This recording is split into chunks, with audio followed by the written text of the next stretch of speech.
আসসালামু আলাইকুম শিক্ষার্থীরা, সবাইকে স্বাগতম করছি অর্জন কর্তৃক আয়োজিত এসএসসি 2027, 28, 29, 30 যে বছরই হোক না কেন তোমার অর্থনীতি কমপ্লিট কোর্সে, অর্থাৎ এই কোর্সে আমরা এসএসসি বইয়ের রিলেটেড অর্থাৎ ইকোনমিক্স বইয়ের A to Z পড়াচ্ছি। সেই ধারাবাহিকতায় আজকে তৃতীয় ক্লাস উপযোগ চাহিদা যোগানো ভারসাম্য, এবং ট্রাস্ট মি এই উপযোগ চাহিদা যোগানো ভারসাম্য ক্লাসটা এত মজার হয়েছে যেটা তুমি যদি না করো আসলে বুঝতে পারবে না।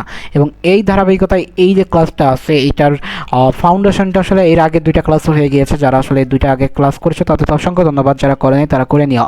তো তুমি যদি আমার চ্যানেলে নতুন হয়ে থাকো, আমি আব্দুর রহমান মুস্তাকিম, বর্তমানে পড়াশোনা করছি খুলনা বিশ্ববিদ্যালয়, এবং এই চ্যানেলে আসলে এইরকমই এডুকেশনাল কন্টেন্ট দেওয়া হয় যাতে তোমরা আসলে খুব ইজিলি পড়াশোনাটাকে একটু ভালোভাবে করতে পারো, স্বাচ্ছন্দ্য বোধ করো। তো সেই কারণে অবশ্যই এই ভিডিওগুলো দেখতে চ্যানেলটাকে একটু সাবস্ক্রাইব করে দিও, ফেসবুক পেজ থেকে দেখে থাকলে ওটা একটু ফলো করে দিও। তো চলো আসলে বেশি কথাবার্তা হয়ে যাচ্ছে, আমরা ভিডিওতে চলে এসেছি আমরা তৃতীয় অধ্যায়, এবং তৃতীয় অধ্যায়ের নাম হচ্ছে উপযোগ চাহিদা যোগান এবং ভারসাম্য। ইউটিলিটি ডিমান্ড সাপ্লাই হচ্ছে কি আমাদের ইকুইলিব্রিয়াম, এবং ইকুইলিব্রিয়ামটা আমরা দেখব ওভারঅল যা যা আছে না আছে ওভারঅল সকল কিছুই দেখা হচ্ছে। তো এই অধ্যায়ে ধনতাত্ত্বিক বা বাজার ব্যবস্থার অধীনে, অর্থাৎ ধনতাত্ত্বিক বা বাজার ব্যবস্থা যেটা আছে সেটার অধীনে উপযোগ দেখব, ভোগ, মোট উপযোগ কীভাবে কি কাজ করে, প্রান্তিক উপযোগটা আমরা দেখতে যাচ্ছি, ক্রমহ্রাসমান প্রান্তিক উপযোগ বিধি, চাহিদা যোগান, বাজার চাহিদা, বাজার যোগান রেখা ও ভারসাম্য দাম নির্ধারণ নিয়ে আলোচনা করা হয়েছে। এবার যদি আমরা দেখি যে আসলে এখানে দেখেন দুইটা চিত্র আছে, একটা কি গ্রামের বাজার, একটা কি শহরের বাজার। এটাকে আমরা বলি কি গ্রাম্য হাট বা আমরা যেটাই বলি, আর এটা হচ্ছে সুপার মার্কেট। তো ওভারঅল সকল কিছু আমরা দেখতে পাচ্ছি। এবার আমরা চলে আসি যে এই অধ্যায় শেষে আমরা কী কী দেখবো, এবং আপনারা জানেন যে অধ্যায় শেষে কী কী দেখবো, এটা দেখলে আমরা জানি যে আসলে সিকিউর একটা আইডিয়া পেতে পারি।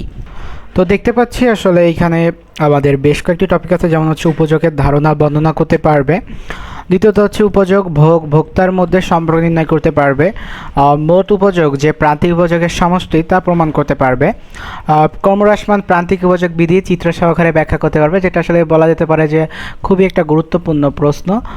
দাম ও চাহিদার পরিমাণের সম্পর্ক ব্যাখ্যা করতে পারবে, দাম ও যোগানের পরিমাণের সম্পর্কে যে চাহিদা, দাম ও চাহিদা এবং দাম ও যোগানের পরিবেশের সম্পর্ক এটাও ব্যাখ্যা করতে পারবে, এবং ভারসাম্য দাম ও পরিমাণ নির্ণয় করতে পারবে।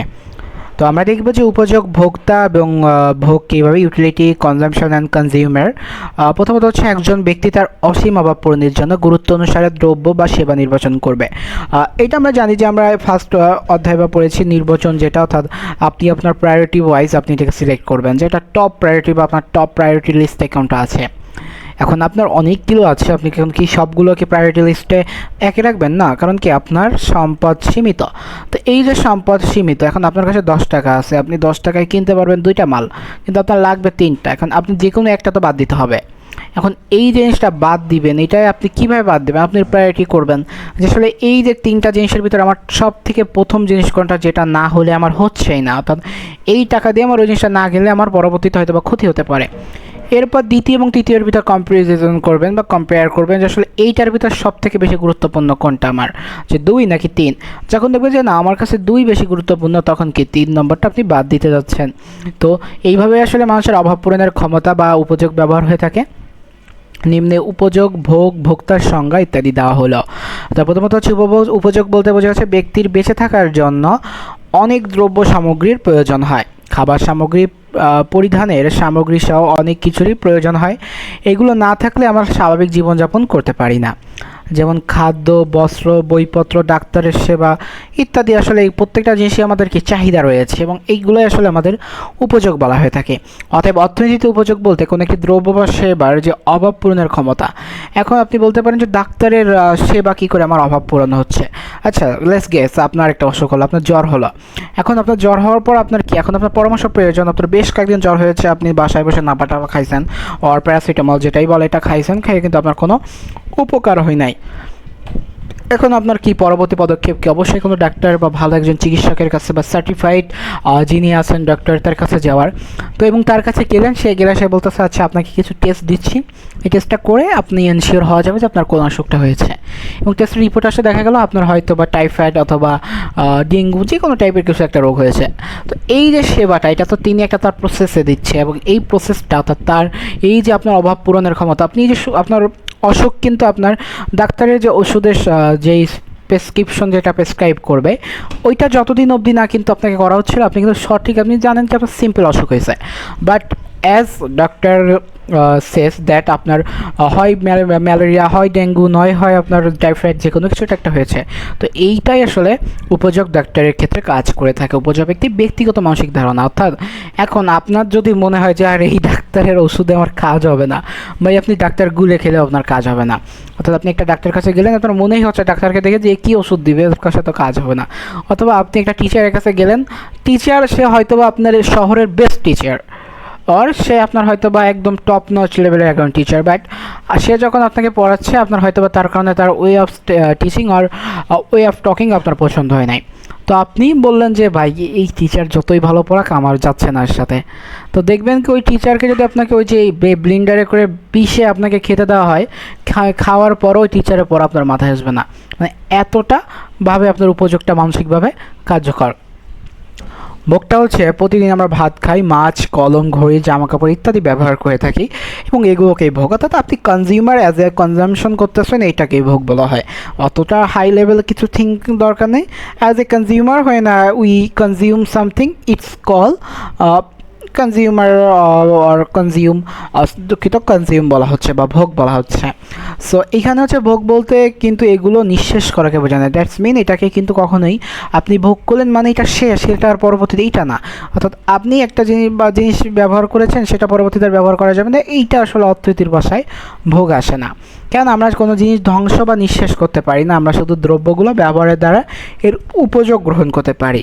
খেয়াল রাখতে হবে অভাব মোচন ছাড়া অন্য কোনো দ্রব্যের উপযোগ ধ্বংস করা হলে তাকে ভোগ হবে না। অর্থাৎ আপনার অভাব মোচন হচ্ছে না, আপনি কি করলেন, আপনি আপনার বই খাতা সব পুড়িয়ে ফেললেন, আর আপনি আপনার জিনিসপত্র, আপনি আপনার ফোন আশ্রিয়ে ভেঙে ফেললেন, এটাতে তো আসলে আপনার উপযোগ হচ্ছে না। যেমন আমরা কাপড় পুড়ে ছাই হয়ে গেল, অর্থাৎ আপনার যে কাপড়টা পুড়ে ছাই হচ্ছে, এটা তো আপনার কোনো কাজে আপনার যদিও আপনার ধরেন কোনো কারণে আগুনের প্রয়োজন আছে, কিন্তু ধরেন শীতের দিনে আপনি কাপড় পুড়িয়ে ওইটা ছাই করলেন, কিন্তু দিন শেষে কী হচ্ছে, আপনি নিঃশেষ করে দিচ্ছেন কি কাপড়টাকে। তো এইটা কখনোই আসলে ওইটার সাথে মানানসই নয়। অর্থাৎ অর্থনীতিতে মানুষের অভাব পূরণের জন্য কোনো উপযোগ নিঃশেষ করাকে ভোগ বলা হয়। অর্থাৎ মানুষের অভাব পূরণের জন্য যদি আপনি কিছু করেন, দ্যাটস ফাইন, এটা আপনি করতে পারেন। এবার দেখি ভোক্তা কী বলেছে, যে ভোক্তা কীভাবে কী বলে না বলে আমরা ভোক্তার এটাও দেখব। তো ভোক্তার ইংরেজি প্রতিশব্দ কি, কনজিউমার। তো যে ব্যক্তি ভোগ করে আমরা তাকে ভোক্তা বলি, who consume we call his or her কি কনজিউমার। তো বাজার অর্থনীতিতে কোনো অবাধ সহজলভ্য দ্রব্য ছাড়া অন্য সব ভোগ করার জন্য যদি ব্যক্তি অর্থ ব্যয় করতে প্রস্তুত থাকে তাকে ভোক্তা বলা হয়। উপরিউক্ত সংজ্ঞাগুলো থেকে বোঝা যায় যে উপযোগ, ভোগ, ভোক্তার সম্পর্ক নিবিড়, ভোক্তা দ্রব্যের ভোগ ও সেবার ব্যবহারের মাধ্যমে উপযোগ পেয়ে থাকে। তো দেখেন আসলে এইখানে আমরা খুব ছোট একটা টপিক এত সুন্দর করে পড়লাম যাতে কি আপনাদের পরীক্ষার কনসেপ্টগুলো ক্লিয়ার হয়, এবং এই প্লেলিস্টে আসলে এইভাবেই করা হয়েছে, মানে টাইম নিয়ে করা হয়েছে। আমি চাইলেই এটা একদিনে রেকর্ড করে দিয়ে দিতে পারতাম, বাট আমি এটা টাইম নিয়ে রেকর্ড করছি, কারণ আমি জানি যে আমি যখন আসলে দিনের প্রথমে আমি এটা করব বা আমার প্রথম কাজ হিসেবে এটাকে করবো, আমার এটার এনার্জিও ফুল থাকবে এবং এটা পড়ানোরও আমার উদ্যমটা বেশি থাকবে, বা বলা যেতে পারে কি আমার আগ্রহটা বেশি থাকবে। বিরক্ত হয়েছে, রেকর্ডিং অফ। তো দেখি এবার কি আছে, আমরা পরবর্তীতে চলে যাচ্ছি আমরা দ্বিতীয়টা, মোট উপযোগ এবং প্রান্তিক উপযোগ, total utility and marginal utility. তো মোট উপযোগ হচ্ছে বাজারে গিয়ে তুমি খাওয়ার জন্য একাধিক আম কিনতে চাও, যেহেতু এখন আমের সিজন, আম তো সকলেরই প্রিয়, ইভেন আমারও অনেক প্রিয়। তো একটি নির্দিষ্ট সময় একটি আম কিনতে তুমি যে টাকা ব্যয় করো, দ্বিতীয়, তৃতীয়, চতুর্থ আম করতেও তা করো না। কারণ কি, কারণ প্রথম আমটি ভোগ করার পর আম খাওয়ার অভাব অনেকটা পূরণ হবে। অর্থাৎ আমি হয়তো বা প্রথমে আমার খুব একটা আম খাওয়ার ক্রেভিং হচ্ছে, আমি এখন আমটা গিয়ে বললো যে ভাই পার পিস আমের দাম হচ্ছে 18 টাকা, এখন আমি দামাদামি করে 16 টাকা নিয়ে আসলাম, কারণ কি আমার আমের চাহিদা আছে, আমার আম খেতে হবে, 16 টাকা দিয়ে আমি খেয়েছি। দ্বিতীয়টা যখন খাবো তখন মনে হলো কি আমার তো আমের চাহিদা কিছুটা কমে গেছে, তাহলে আমি দেখি 15 টাকাটা অফার করে দেখি দেয় নাকি। তো দ্বিতীয়বার আমের প্রতি তোমার আকাঙ্ক্ষা বা আগ্রহ কমে যায়, এবং তৃতীয় চতুর্থ ক্ষেত্রে আরও কমে যায়। এমন হতে পারে যে তুমি আর আম কিনবেই না, কারণ আম খাওয়ার প্রতি সে সময় তোমার আর কোনো আগ্রহ থাকে না, বা তোমার কাছে অতিরিক্ত কোনো আমের উপযোগ শূন্য। এটা আসলে বুঝতে পারছো। এবার দেখি, আম ক্রয় করতে তোমাকে টাকা ব্যয় করতে হবে। ধরি প্রথম আমটা কিনলে 5 টাকায়, দ্বিতীয় আমটা কিনলে 4 টাকায়। এবং তৃতীয় আমটি কিনলে 3 টাকায়, চতুর্থ আমটি কিনলে 2 টাকা। অর্থাৎ এই যে আমি প্রতিবার আমটা কনজিউম করছি, অর্থাৎ এটার আমার ইউটিলিটি গ্রহণ হচ্ছে এবং পাশাপাশি কী হচ্ছে, আমার উপযোগটা হচ্ছে কিন্তু অভাব মোচন হচ্ছে। অর্থাৎ আম খাওয়া যে আমের যে ক্রেভিং এটা কিন্তু চলে যাচ্ছে, আমার উপযোগটা কাজে আসতেছে। কিন্তু এটার মাধ্যমে কী হচ্ছে, আমার চাহিদা কমতেছে। আমার প্রথমে যে আম খাওয়ার যে তীব্র চাহিদা ছিল এটা কিন্তু কমে গেছে। এবং এইভাবে 2 4 3 2 অর্থাৎ 14 টাকা দিয়ে আসলে 4টা আম কিনছি। তাহলে এইখানে আমাদের মোট উপযোগ কত, 14। কিন্তু আসলে কি উপযোগ জিনিসটা খুব একটা ক্যালকুলেট করা যায় না, এটা কি ইউটিলিটি দিয়ে বোঝানো হচ্ছে। বাট কি একটা জিনিসকে কার কতটা, না আমার আম পছন্দ না, এখন কেউ যদি আমার ধরেন যে আমার আম পছন্দ না, এখন কেউ যদি আমাকে এক ঝুড়িও আম দেয়, আমার ওই প্রথম আমেও যেই ফিলিংস থাকবে লাস্ট আমেও একই, আরও মানে বেশি খারাপ হবে। কারণ কি, যে ওই আমটা তো পছন্দ না। এখন এই জিনিসটা আসলে মোট উপযোগ কীভাবে কাউন্ট করি, এটা হচ্ছে জাস্ট কনজিউমার তখন যে বলবে যে আসলে তার এইটা উপযোগ সৃষ্টিতে কতটা হেল্পফুল হয়েছে বা উপযোগ মেটাতে কতটা কাজ এসেছে, এবং এইটাই আসলে মোট উপযোগের মূল ব্যাখ্যা। অতএব কোনো একটা নির্দিষ্ট সময়ে সঙ্গে এসেছে, কিন্তু কোনো একটা নির্দিষ্ট সময়ে একটি দ্রব্যের বিভিন্ন একক থেকে প্রাপ্ত তৃপ্তির সমষ্টিকে বলা হয়ে থাকে মোট উপযোগ। যেহেতু অতিরিক্ত আম ক্রমান্বয়ে অর্থাৎ ক্রমান্বয়ে কম তৃপ্তি পাওয়া যায়, সেহেতু ভোগের পরিমাণ বাড়ার সাথে সাথে মোট উপযোগ ক্রমহ্রাসমান হারে বাড়ে। অর্থাৎ এই যে আপনার ক্রমহ্রাসমান ক্রমবর্ধমান এগুলো আমরা দেখব, জাস্ট আপনাকে বোঝানোর ক্ষেত্রে বলে দিচ্ছি। যেহেতু আসলে পরিমাণ বাড়তেছে, অর্থাৎ আপনার আগ্রহ বাড়তেছে এবং এই পাশে আপনার ওইটা কেনার ওইটাও কমতেছে। চলে আসি প্রান্তিক উপযোগ। অর্থাৎ প্রান্তিক উপযোগ হচ্ছে আপনার ধরেন ইকোনমিক্সের ক্লাস প্রয়োজন, এসএসসি 27 বা 28 29 অথবা আপনি যেই ভিডিওতে দেখেন, তো আপনার ইকোনমিক্সের একটা ক্লাস প্রয়োজন। আপনি আমার প্রথম ক্লাসটা দেখছেন, দেখে আপনার সেই ভালো লাগছে, আপনি এখন আমার দ্বিতীয় ক্লাসটা দেখলেন, একটু আপনার খারাপ লাগবে না? একটু হয়তো বা সেই প্রথম আগ্রহটা নিয়ে দেখেছিলেন, সেই আগ্রহটা হয়তো বা তারপর আপনার আরেকটা ভিডিও দেখলেন। এখানে দেখতে দেখতে যখন এই প্লেলিস্টটা শেষ করছেন, দেখবেন আপনি প্রথম যখন এই ভিডিওটা দেখছিলেন তখন আপনি যতটা আগ্রহ, যতটা আমার প্রতি আপনি ইন্টারেস্ট নিয়ে দেখেছেন, ততটা কিন্তু ইন্টারেস্ট আপনার ভিতরে এখন নাই। কারণ কি, আপনার ওই যে উপযোগটা এটা মিটে যাচ্ছে। এবং প্রান্তিক উপযোগ আসলে এইটা নিয়েই কাজ করে, অর্থাৎ আপনার লেটেস্ট অ্যান্ড দ্য ফিটেস্ট, অর্থাৎ আপনার লাস্ট যেই উপযোগটা আছে সেটা হচ্ছে প্রান্তিক উপযোগের মূল ভিত্তি। মনে করো তুমি 3টা আম কিনেছো, চলেন আবার আমেই যাই, কারণ যেহেতু আমের সিজন। তো এখন আবার আরেকটা আম কিনলেন, এখন অতিরিক্ত যে 4টি আম, এটা হচ্ছে আপনার চতুর্থ, অর্থাৎ প্রতিটা এক একক করে আপনি আপনার উপযোগ বাড়াচ্ছেন, এবং এই যে প্রান্তিক উপযোগটা এটাও এক একক করে বাড়ছে। প্রান্তিক আম থেকে তুমি যে তৃপ্তি বা উপযোগ পেলে সেটাই হচ্ছে প্রান্তিক উপযোগ। অর্থাৎ এই আম কিনতে তুমি 2 টাকা ব্যয় করেছো, প্রান্তিক উপযোগ 2। অর্থাৎ অতিরিক্ত এক একক দ্রব্য বা সেবা ভোগ করার জন্য আমরা যে অতিরিক্ত উপযোগ বা তৃপ্তি পাওয়া যায়, এটাকে আসলে অর্থনীতির ভাষায় প্রান্তিক উপযোগ বলে। আমরা যদি একটা ছক দিয়ে দেখি, আসলে সূচির মাধ্যমে মোট উপযোগ এবং প্রান্তিক উপযোগ। ইকোনমিক্সে আমার একটা টিচার ছিল, আসলে স্যার বলা যেতে পারে যে খুবই শ্রদ্ধেয় একজন লোক। তো স্যার বলতো যে ইকোনমিক্স আসলে ছক, চিত্র এবং হচ্ছে এক্সাক্ট ব্যাখ্যা ছাড়া ইকোনমিক্স হয় না। অর্থাৎ এইটা আসলে আপনি চাইলেই বানায় লিখতে পারবেন না, এবং এটা হচ্ছে অঙ্কের মতো কাটা মার্ক, হইলে 4-এ 4, না গেলে একদম 0। এখানে যে আপনি খাতা পড়ে লিখছেন, স্যারের একটু মায়া করে যে আসলে ছেলেটা লিখছে একটু 2 দিই 1 দিই, সম্ভব না। আপনাকে ম্যাথ দিয়েছে, ম্যাথ করবেন, ফুল মার্ক নিয়ে যাবেন, ম্যাথ করবেন না, টাটা বাই বাই। তো এখানে দেখি আসলে 60টা আমের দাম দেওয়া আছে। দেখেন প্রথম আমটা ছিল হচ্ছে 5, পরেরটার দাম ছিল 4, তারপরটা 3 2 1 0 ঋণাত্মক। এবার দেখি, দেখেন প্রত্যেকটা দামের সাথে যখন আমি যোগ করতেছি, এটা হচ্ছে আমার কি মোট উপযোগ। অর্থাৎ মোট উপযোগ অ্যাজ এরা টাকা দিয়ে এটা ক্যালকুলেট করছে। প্রথমটার দাম ছিল 5, পরেরটা 4, তারপরটা 3, অর্থাৎ প্রত্যেকটা ইন্ডিভিজুয়াল আমি যখন কিনতেছি প্রত্যেকটার দাম দেওয়া। চতুর্থটার দাম ছিল 2 টাকা, যেহেতু টাকা বলেই দিয়েছে। ষষ্ঠটা এবং শেষেরটা ছিল ঋণাত্মক 1 অর্থাৎ -1। তো এইটা কিন্তু আমার বলা যেতে পারে নেগেটিভে চলে গেছে, যে আমার আমের চাহিদা রয়েছে, আমি প্রথম কয়টা আম খেলাম, খেতে খেতে খেতে খেতে একটা টাইম পরে আমের চাহিদা আমার থাকবে না। তখন যদি আমি আরেকটা আম খাই, তখন ওটা আমার কাছে মোটেই ভালো লাগবে না। মিষ্টি যেরকম খান না, প্রথম 2টা 3টা খুব ভালো লাগে, এরপর 4টা 5টা খাওয়ার পরে আর খাইতে পারি না। এরপরে যদি বলে যে ভাই আরেকটা খান, এখন মন রাখার ক্ষেত্রে খেলে ওই মিষ্টি আপনার কাছে মনে হবে যে আপনি হয়তো বা অর্ধেক মানে কী খাচ্ছেন, দুনিয়ার সবথেকে নিকৃষ্ট খাবারও মনে হতে পারে। তো উপরে সূচিতে দেখা যায় যে প্রথম আমের দাম যখন 5 টাকা, প্রান্তিক উপযোগ তখন 5। অর্থাৎ তার ইনিশিয়াল স্টেজে কিন্তু দেখেন দুইটাই সেম হচ্ছে, এবং একটা পয়েন্টে এসে এটা আবার 0 হয়ে যায়।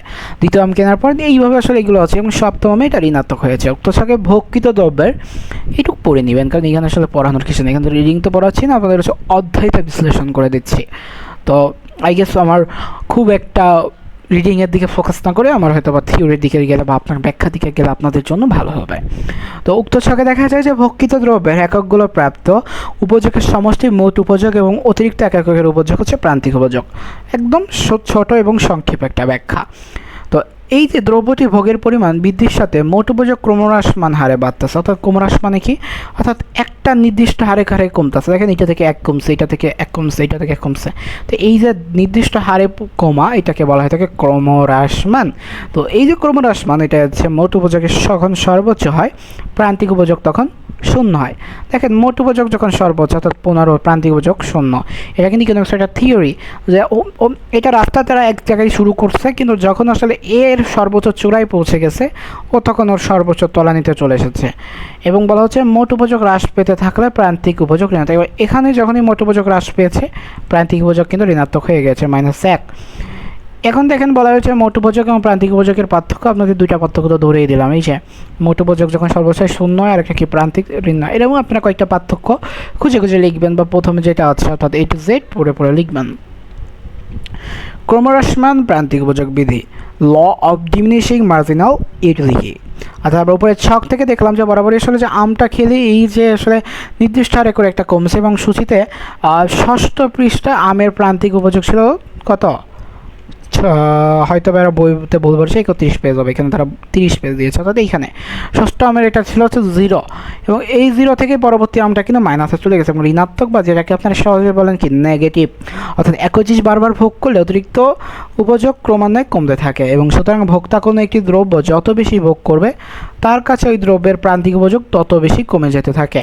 ভোগের মোট পরিমাণ বৃদ্ধির ফলে প্রান্তিক উপযোগ কমে যাওয়ার এই প্রবণতাকেই ক্রমহ্রাসমান প্রান্তিক উপযোগ বিধি law of diminishing marginal utility বলা হয়। কোনো সময় ক্রমহ্রাসমান প্রান্তিক উপযোগ বিধির কিছু শর্ত আছে। তাদের একটা জিনিস প্রমাণ করবেন কি মাথার উপর দিয়ে না আপনার কী দিয়ে প্রমাণ করবেন, এর জন্য অবশ্যই শর্ত প্রয়োজন। তো এই শর্তটাই আমরা দেখব যে আসলে কী শর্ত এখানে ব্যবহার করা হচ্ছে। প্রথমত হচ্ছে ভোক্তা হবে স্বাভাবিক বিচার বুদ্ধি সম্পন্ন। অর্থাৎ ভোক্তা লজিক্যাল হবে, সে কারো প্রতি বায়াস হবে না। অর্থাৎ যেই জিনিসটাই হচ্ছে তার প্রতি যে তার আগ্রহটা যেন বায়াস না হয়ে যায়। এখন কারো হয়তো আপনি একটা লোককে আইফোন গিফট করলেন এবং অপোজিটে তাকে একটা সিম্ফনির ফোন গিফট করলেন। ভাই আপনি এখন যদি কম্পারিজন করতে বলেন কোনোভাবেই পারবেন না। ওই লোকটা আপনি যতই বলেন দিন শেষে বলবে যে আপেলটা দেখছো, খাওয়া আপেল, এটার পাওয়ার জানো। বাট ওই লোককে যখন আপনি এক সাইডে অ্যাপেল এক সাইডে S26 আলট্রা দিতেন তখন কম্পারিজনটা বরাবর হতো। এবং এইটাই আসলে যে কেউ কারো প্রতি বায়াস হবেন এবং ভোক্তা চাইলেই দ্রব্যের উপযোগ অর্থ দিয়ে পরিমাণ করতে পারবে এবং অন কাইন্ড অফ পরিমাণ কিন্তু সেম হতে হবে। দ্রব্যের দাম প্রান্তিক উপযোগের সমান হবে। অর্থাৎ যেটা বললাম দ্রব্যের দাম আসলে আপনার যে প্রান্তিক উপযোগটা হবে ওটার সমান হতে হবে এবং দ্রব্যটি ভোগ করার সময় ভোক্তার আয় রুচি পছন্দের পরিবর্তন হবে না। অর্থাৎ আপনি একটা জিনিস ব্যবহার করছেন, হঠাৎ করে আপনার আয় বেড়ে গেল, তখন তো আপনার কি অন্য জিনিস কিনতে, তখন ওর থেকে ভালো জিনিস কিনতে মন চাবে। রুচি পরিবর্তন হলো বা পছন্দ, আপনি অন্য একটা জিনিস পছন্দ করলেন, এইটা পরিবর্তন এবং নির্দিষ্ট সময় বিবেচ্য। এবং এই প্রসেসটা আসলে কতক্ষণ চলবে এটা তো একটা টাইম লিমিট লাগবে, সেটাই আসলে এই শর্ত। তো এই 5টা শর্ত খুব ভালো করে দেখবেন। রেখচিত্রের মাধ্যমে ক্রমহ্রাসমান প্রান্তিক উপযোগ বিধি বললাম না, ছক আর চিত্র ছাড়া আসলে ইকোনমিক্স হয় না এবং এইটা থেকেই আসলে ইকোনমিক্সের মার্ক ওঠে। এটা 4 মার্কের প্রশ্ন, আপনি যদি একটা ছক একটা চিত্র দিয়ে আসতে পারেন 4-এ 4, আপনি একটা ছক দিয়ে আসেন 3, আপনি যদি কিছুই না দিয়ে আসেন অ্যাটলিস্ট আপনাকে 1-2 দিবে। বাট সেটা যদি থিওরিক্যাল প্রশ্ন হয়, যদি ম্যাথামেটিক্যাল প্রশ্ন হয় তাহলে আপনার ওখানে প্রশ্নতে মার্ক পাওয়ার কোনো আশা নেই। এখন স্যার যদি আসলে আপনার উপর মায়া দয়া করে যে আসলে ছেলেটা 15-20টা পেজ লিখে ফেলছে তখন পাশের জন্য 1-2 দিতে পারে, কিন্তু এটা আসলে খুব রেয়ার। আমরা আসলে ওই পড়ায় তো যাব না, আমরা যাব যেটাই আমরা খুব সহজে এবং খুব সুন্দরভাবে পড়তে পারি। পাস তো আমাদের হবে, আমাদের টার্গেট কে A+। তো দেখেন একটা চিত্র আছে প্রান্তিক উপযোগ এবং দাম, এটা টাকায় এবং ওই যে ছকটা আপনি দেখেছেন ওইটাই। দেখেন প্রথমে যখন কী হয়েছে সর্বোচ্চ ছিল কত, প্রথমটা হচ্ছে 5, প্রথমটা 5, পরে কী হয়েছে পরেরটা যখন দ্বিতীয়টা তখন এসে 4। এই দেখেন আপনার এবং প্রত্যেকটা জিনিসের সাথে আপনি একটা জিনিস খেয়াল করতে পারতেছেন আর রিলেট করতে পারতেছেন, সেটা হচ্ছে কি আমাদের প্রথম উপযোগ যখন 5 এটাও 5 এবং এটা হচ্ছে আমাদের প্রথমটার ক্ষেত্রে যে প্রথম যখন রয়েছে, পরেরটা কি দ্বিতীয়টা কি 4, তৃতীয়টা 3, দ্বিতীয়টা 4, পঞ্চমটা 1, ষষ্ঠটা -1 এবং দেখেন এটা কিন্তু নিচের দিকে চলে গেছে। এই জন্য আসলে রেখা এইভাবে নেমে গেছে, অর্থাৎ ক্রমহ্রাসমান। দেখেন একটা নির্দিষ্ট হারে নামতেছে না, এই যে একটা হার, এটাকেই বলা হয়ে থাকে ক্রমহ্রাসমান কী হবে প্রান্তিক উপযোগ বিধি, law of diminishing marginal utility. এখন আপনার মানে ব্যাখ্যা দেওয়া হচ্ছে যে চিত্রে তুমি দেখো এ আম এ তথা বিবি ই টু জেড, আপনি যা দেখবেন দেখেন। মেইন ব্যাখ্যা হচ্ছে কি যে আমার যেহেতু নির্দিষ্ট হারে এটা কমতেছে, সেহেতু আমার এইখানে এক একটা করে এই ঘর থেকে এই ঘরে এক একক, এই ঘর থেকে এই ঘর এক একক, এই ঘর থেকে এই ঘরে এক একক, এটা থেকে এক একক, এটা থেকে এক একক, এবং এই এফ বিন্দুতে এসে ও হয়ে গেছে 0, রাইট। ও 0তে তো আসলে কাজ হচ্ছে না, ও এফ বিন্দুতে এসে 0 হলে ওর কাজ হবে না, ও এখান থেকে চলে গেছে কোথায়, ও একদম 6ষ্ঠ নম্বরে চলে গেছে -1। তো এইখানে ব্যাখ্যাগুলো আছে, দেখেন যে বলা আছে চিত্রে তুমি এ পরিমাণ, অর্থাৎ এ এবং এ অন, অর্থাৎ এই হচ্ছে এ এবং এ অন হচ্ছে এ এবং এ অন প্রান্তিকে আমের ক্ষেত্রে 5 টাকা দাম দাও ভোগ বা আসার সাথে। এই দেখেন বিবিসিসি ডিডিই এগুলো আসলে এই টু জেড আপনারা দেখে নেবেন। এখানে বলছে যে আসলে কোনটা বড় কোনটা ছোট এটা, এবং এ থেকেই বোঝা যায় যে আমে ভোগ বাড়ার সাথে সাথে কাছে অতিরিক্ত এককগুলো উপযোগ ক্রমেই কমে যায়, দাম বাড়ছে উপযোগ কমছে। বিন্দুগুলো যোগ করে প্রান্তিক উপযোগ বা মার্জিনাল ইউটিলিটি রেখা পাওয়া যায়, এটাকে বলা হয় থাকে মার্জিনাল ইউটিলিটি রেখা, মার্জিনাল ইউটিলিটি রেখা,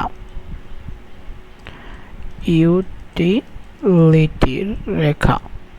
তো এই যে মার্জিনাল ইউটিলিটি রেখা, এখানে সে রেখাটির ডান থেকে বামের দিকে নিম্নগামী, অর্থাৎ দেখেন এই যে বাম, এই যে ডান, আপনার হাতেই দেখেন এটা দেখেন নিম্নগামী। এরপরে হচ্ছে এখানে লক্ষ্য করা গেছে ভোগের পরিমাণ বাড়ার সাথে সাথে প্রান্তিক উপযোগ ক্রমান্বয়ে কমে যাচ্ছে। এই কারণে প্রান্তিক উপযোগ রেখাটি বাম থেকে ডান দিকে নিম্নগামী এবং এটা ব্যতিক্রম আছে। বিধির শর্তগুলো অনুপস্থিত থাকলে এই বিধি কার্যকর হবে না, সেটা যেমন হচ্ছে ডাক টিকিট সংগ্রহ, অর্থাৎ শখ।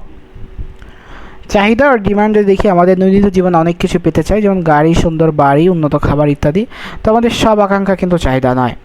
অর্থনীতির চাহিদা হলো সেই 3টি শর্ত পূরণ। এক হচ্ছে কোনো দ্রব্য পাওয়ার ইচ্ছা বা আকাঙ্ক্ষা থাকতে হবে, ক্রয়ের জন্য প্রয়োজনীয় আর্থিক সামর্থ্য থাকতে এবং অর্থ ব্যয় দ্রব্যের ইচ্ছা থাকতে হবে, ক্রয়ের ইচ্ছা। অর্থাৎ আমি বললাম যে আপনি প্রথমত একটা গাড়ি কিনবেন,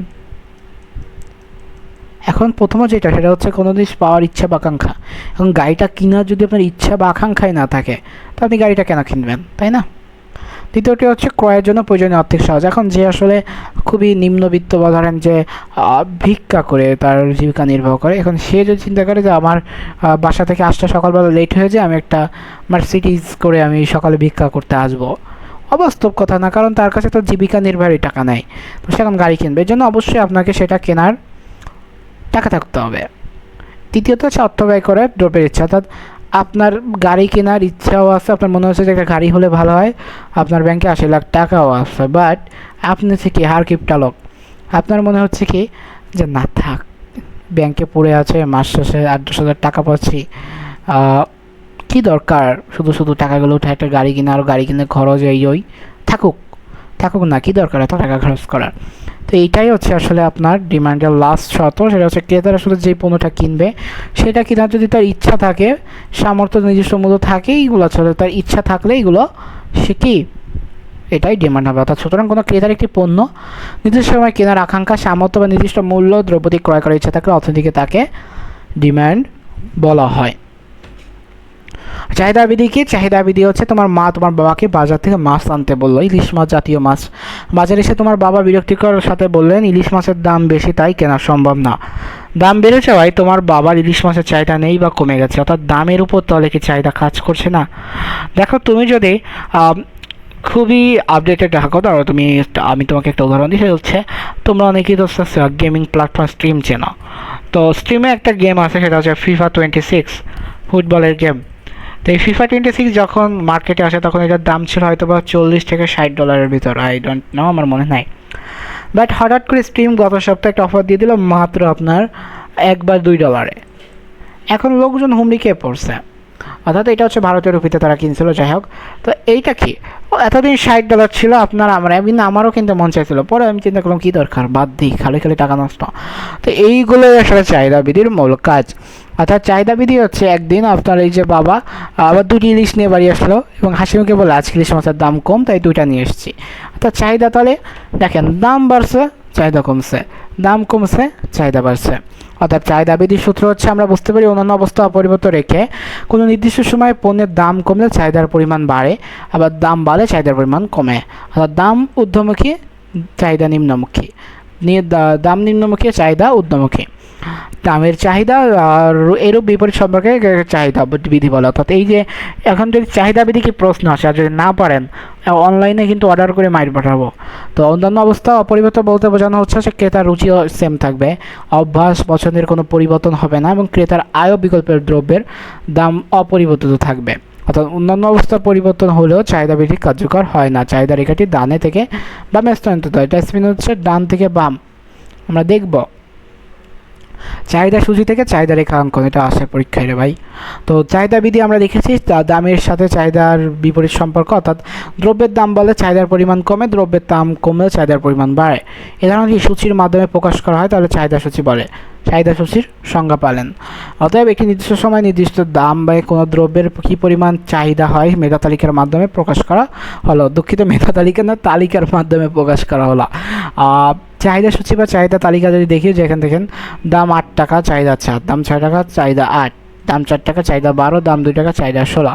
এখন এটা আসলে এখন এটা যদি আমরা চাহিদা দেখি কীভাবে ডান থেকে বামে স্থানান্তরিত, অর্থাৎ এই ডান এই বাম এইভাবে নামে। তো অতএব চাহিদা সূচি থেকে আমরা চাহিদা রেখা অঙ্কন করব। দাম যখন কি আমরা দেখছি 2, প্রথম হচ্ছে কি যখন 4 তখন হচ্ছে 8, তারপর 8 হয়েছে তখন 6, যখন 12 হয়েছে তখন 4 এবং যখন 16 হয়েছে তখন 2, এবং এইভাবেই কাজ করছে। এটা কি বলা হয়ে থাকে? চাহিদা রেখা।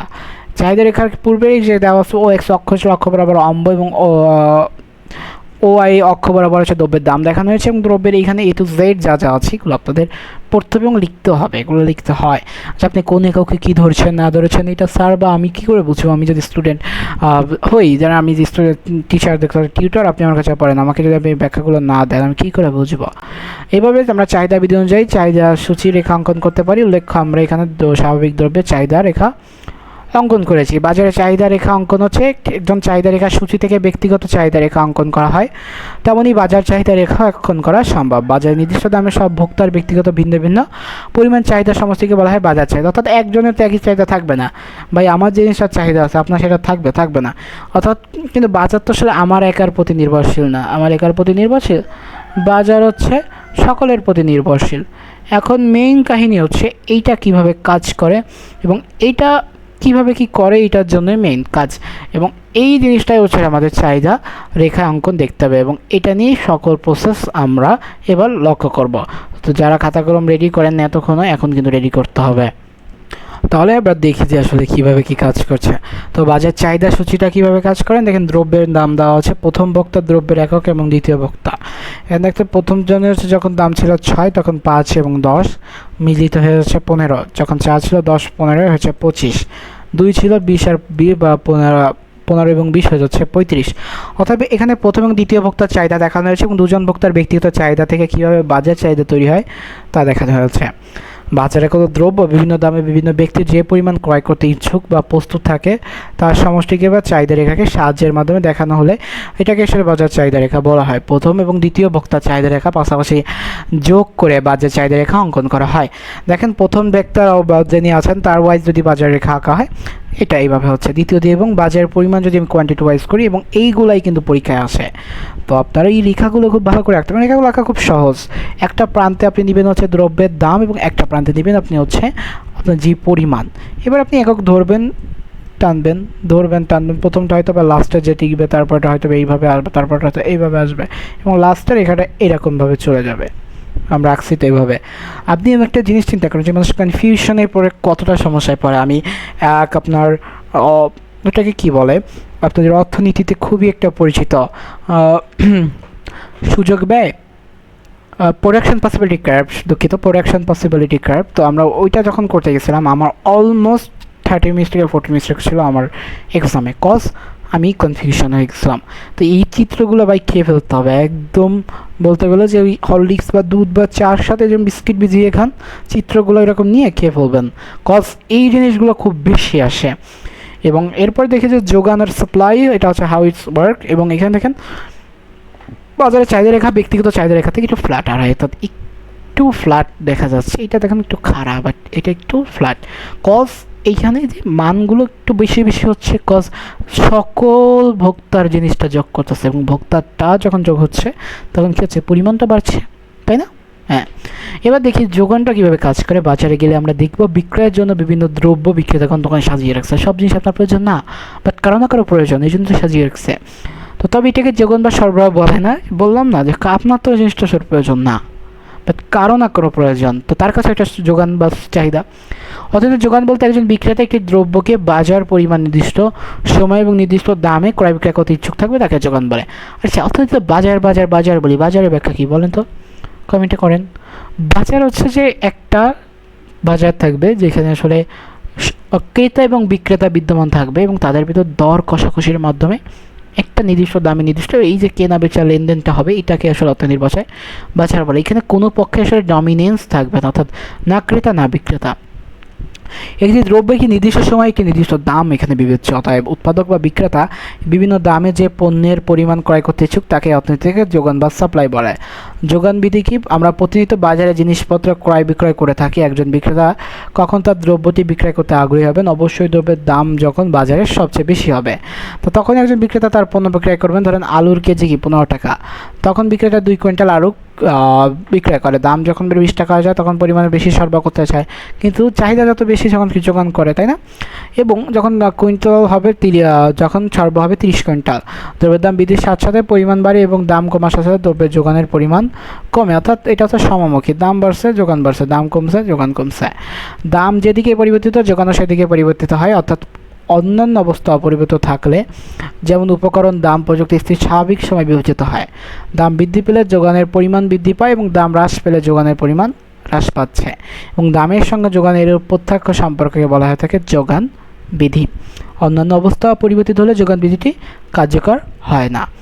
যোগান সূচি থেকে যোগান রেখা অঙ্কন দেখেন, যোগানের যে একটা দেওয়া আছে, দাম বাড়ে যোগান বাড়ে, দাম কমে যোগান কমে। দাম পরিবর্তনের ফলে যোগানের এই সমমুখী পরিবর্তনকে যোগান সূচিতে দেখানো হচ্ছে।